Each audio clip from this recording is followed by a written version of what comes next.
मुळात भारतीय जनता पार्टीतून त्यांचा विषय संपलेला आहे। एखाद्याला हकालपट्टी करून कशाला मोठं करायचं हा कदाचित पार्टीचा विचार असेल, परंतु पार्टीची एक अनुशासन समिती असते, त्याच्याकडे भारतीय जनता पार्टीच्या जीवावर यांना आमदारकी भेटली होती, त्यामुळे त्यांची आमदारकी काढायची असेल किंवा एकंदरीतच कारवाई करायची असेल तर या विषयातली एक अनुशासन समिती असते।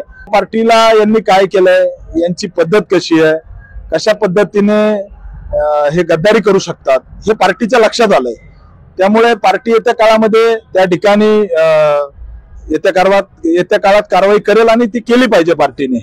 एक कार्यकर्त्याची भावना जी आहे त्या तालुक्यातल्या, म्हणजे आम्ही म्हणजे असं, आम्ही म्हणजे तसं हे बोलायची त्यांची पद्धत होती, परंतु त्यांच्या नाका खालून आम्ही 1,08,000 मतं त्या तालुक्यात काढली।